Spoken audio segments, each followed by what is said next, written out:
కూటమి ప్లాన్ చేసే ప్లాన్ గురించి అయితే గనక నేను మీకు ఎక్స్‌ప్లెయిన్ చేయబోతున్నానండి. 2029 ఎన్నికల కోసం కూటమి ప్రభుత్వం ఒక పెద్ద ఒక అస్త్రాన్ని అయితే గనక ప్రయోగించబోతుంది. ఆ అస్త్రం ఏంటి?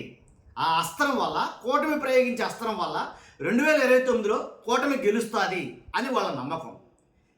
వైఎస్ఆర్‌సీపీ తరపున చెప్పే చాలామంది కొంతమంది ఎవరైతే ఉన్నారో అనలిస్టులు కావచ్చు, జర్నలిస్టులు కావచ్చు, అనలిస్టులు కావచ్చు. వైఎస్ఆర్‌సీపీ నుంచి బయటికెళ్ళిపోతూ వాళ్ళు చెప్తున్న మాట ఏంటంటే 2029లో వైసీపీ ఓడిపోతుంది అని వాళ్ళు మాట్లాడుతున్నారు.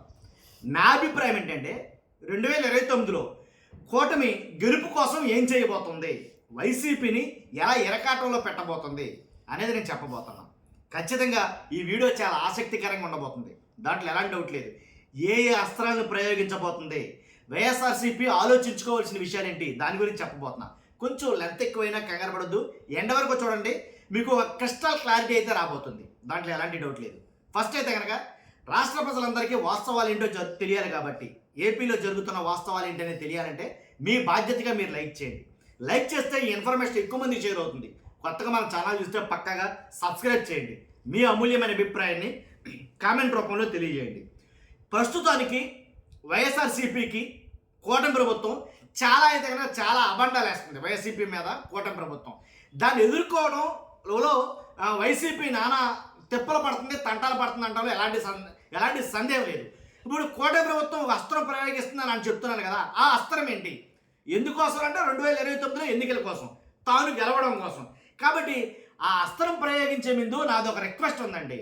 ఏంటంటే వాస్తవానికి మనం గెలవడం కోసం ఏం చెప్పుకోవాలి, మన గెలుపు కోసం ప్రజల దగ్గరికి వెళ్ళి మనం ఏం చెప్పుకోవాలి, మనం ఇది చేసాం, మనం అది చేసాం, ప్రజలకి ఇంత మేలు చేసాం, ప్రజలకి ఇంత బాగు చేసాం, రాష్ట్రానికి అభివృద్ధి కోసం మేము ఇంత చేసాం, సంక్షేమం ఇంత చేసాం, అభివృద్ధి ఇంత చేసాం అనే కదా చెప్పుకోవాలి. కానీ ఇదేంటిది, కూటమి ప్రభుత్వం అలా కాకుండా ఎత్తుకు పై ఎత్తి వేసినట్టుగా తెలివితేటలు ప్లే చేస్తూ ఏంటి వైసీపీని నాశనం చేయడానికి, వైసీపీని బద్నాం చేయడానికి ఈ అస్త్రాలు అంటే కూటమి ప్రభుత్వంలో ఉన్నటువంటి అమ్ములు పదులు ఉన్న అస్త్రాలన్నీ ప్రయోగించబోతుంది. దాంట్లో భాగంగా ఒక దాన్ని చాలా విరివిగా అయితే వాడుతున్నారు. ప్రస్తుతానికి చాలా విరివిగా ఆ అస్త్రాన్ని వాడుతున్నారు. ఏంటా అస్త్రం? అదే కదా ఇప్పుడు ఎక్కువగా అంటే చంద్రబాబు నాయుడు గారు పదే పదే పవన్ కళ్యాణ్ గారు, నారా లోకేష్ గారు, ఎవరు పడితే వాళ్ళు కూటమిలో టీడీపీ నాయకులు కావచ్చు, జనసేన నాయకులు కావచ్చు, ఎక్కువగా మాట్లాడుతున్న మాట వైఎస్ఆర్‌సీపీ పార్టీ గొడ్డలి పార్టీ అని. ఏకంగా పార్టీ పేరే మార్చేశారు. గొడ్డలి పార్టీ ఈ పేరుని ప్రజల్లోకి తీసుకెళ్ళడానికి నానా యాతలు పడుతున్నారు, చాలా తంటలు పడుతున్నారు, చాలా కృషి చేస్తున్నారు. వైఎస్ఆర్‌సీపీ పార్టీ గొడ్డలి పార్టీ అని చెప్పడానికి చంద్రబాబు నాయుడు గారు మిగిలిన వాళ్ళందరూ కూడా అహర్నిశలో పనిచేస్తున్నారని ఒక్క మాటలో చెప్పాల్సి వస్తే కనుక. అదేంటది, అసలు చెప్పుకోవాల్సింది మీరేం చేశారని కదా, ప్రజలకు మీరేం చేశారు అని కదా చెప్పుకోవాల్సింది. మరి ఇదేంటిది, అది చెప్పకుండా ఇదెందుకు చెప్తున్నారు అనేది సందేహం మీకు రావాలి. ఎందుకంటే కనుక వాళ్ళు చేసింది బాగా తక్కువ, వాళ్ళు చెప్పింది చాలా ఎక్కువ. వాళ్ళు చెప్పిన దానికి చేసిన దానికి పొంతం లేదు. కాబట్టి ఏదో రకంగా ప్రజల్లో వైఎస్ఆర్‌సీపీ పార్టీ మీద ఒక అభద్రతా భావం అనేది కల్పించాలి. కాబట్టి అలాగైతేనే మనం గెలుస్తాం. ఎలా గెలుస్తారు వాళ్ళు అని అంటే కనుక ఖచ్చితంగా ఇప్పుడు ఏదైతే జగన్మోహన్ రెడ్డికి 40% ఓట్ బ్యాంక్ ఏదైతే ఉందో, ఓట్ షేర్ ఏదైతే ఉందో దాన్ని కొల్లగొట్టాల. దాన్ని కొల్లగొడితేనే వైఎస్ఆర్‌సీపీ పార్టీని దెబ్బ కొడితేనే కూటమి గెలవగలదు.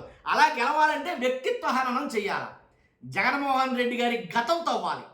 జగన్మోహన్ రెడ్డి గారి వాళ్ళ గతం నుంచి తవ్వుకుంటూ వస్తూ వాళ్ళ మీద ఒక నీలి మరకలు అనేది చేయాలి ఖచ్చితంగా. దానిలో భాగంగానే తల్లి చెల్లి ఈ కాన్సెప్ట్ పోనవరేలో ఎప్పుడు మాట ఇది.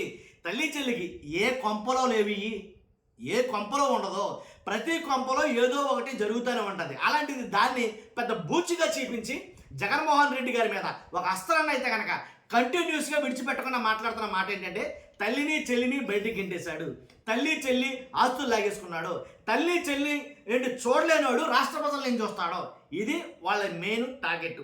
ఒకటే నేను చెప్పింది దీంట్లో.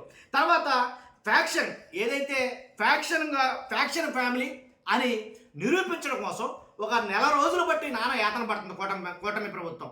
జగన్మోహన్ రెడ్డిది ఫ్యాక్షన్ ఫ్యామిలీ అని, రాజారెడ్డి వారసుడు జగన్మోహన్ రెడ్డి. కాబట్టి వీళ్ళు నరకటం ఏంటి, గొడ్డలతోటి నరకడం, సమాధి చేయటం, గడ్డలతో నరకడం, ఇంకా వీళ్ళ పని అదే, గొడ్డల పోట్లే వీళ్ళ పని అని రుద్దడం కోసం, జనాల్లో ఈ మాటలు బాగా రుద్దడం కోసం ప్రయత్నం చేస్తుంది. కాబట్టి అంటే దానికి డ్యూటీగా ఎదుర్కోగలుగుతున్న వైసీపీ పార్టీ అంటే ఎదుర్కోవట్లా, దాంట్లో ఎలాంటి డౌట్ లేదు. అంత డ్యూటీగా అయితే సమాధానం చెప్పలేకపోతుందనే చెప్పాలి. కాబట్టి గొడ్డలి పార్టీ అనే ప్రజల్లో ఒక ఆలోచన అయితే క్రియేట్ చేయడానికి ట్రై చేస్తుంది. దాంతోనే మెయిన్ అస్త్రం ఏంటంటే కనుక ఎన్నికల్లో గెలవడానికి ఇది గొడ్డలి పార్టీ అనే ప్రధాన అస్త్రాన్ని వాడబోతుంది. ఆ గొడ్డలి పార్టీ అని పదే చెప్పడం ద్వారా జగన్మోహన్ రెడ్డి గారిని వ్యక్తిత్వ హననం చేయడం, వాళ్ళ పార్టీని ప్రజల్లో బ్యాడ్ చేయాలనే ఉద్దేశంతో వాళ్ళు ప్రయత్నిస్తున్నారు. కాబట్టి 2029 ఎన్నికల కోసం కూటమి దగ్గర ఉన్న ప్రధాన అస్త్రం ఈ గొడ్డలి పార్టీ అనే సబ్జెక్టు. కాబట్టి వాస్తవం వాళ్ళు ఏం చేయాలంటే ఎలా గెలుస్తారనంటే కనుక అప్పులు చేయలేదు అని చెప్పొచ్చుగా, చెప్పలేరు. ఎందుకని జగన్మోహన్ రెడ్డి గారు 5 ఏళ్ల పాటు చేసిన అప్పులు ఏవైతే ఉన్నాయో వీళ్ళ 2 ఏళ్ల పాటు దాన్ని మించేశారు. 2 ఏళ్లలో దాన్ని మించి మరీ ఎక్కువ అప్పులు చేశారు. కాబట్టి మేము అప్పులు చేయలేదు అని చెప్పే ధైర్యం వాళ్ళ దగ్గర లేదు.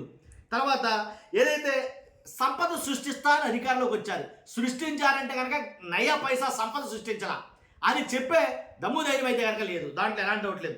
ఇన్ని లక్షల ఉద్యోగాలు కల్పిస్తామని అన్నారు, సుమారు 20 లక్షల ఉద్యోగాలు కల్పిస్తామన్నారు. కల్పించారంటే కనుక కల్పించలేదు, జరగలేదు, కల్పన జరుగుతుంది అని చెప్తున్నారు. కాబట్టి ఇవన్నీ చెప్పుకునే ధైర్యం ఉందా అంటే లేదు. ఎందుకని చేయలేదు కాబట్టి, ఇంకా ఇచ్చిన హామీలే పూర్తిగా నెరవేర్చలేకనే పరిస్థితి. కాబట్టి ఏదో అరాకొర్రాగా చేసినటువంటి పరిస్థితి. కాబట్టి వాళ్ళు చెప్పుకోవడానికి ఏమైనా ఉన్నాయంటే కనుక ఏమీ లేదు.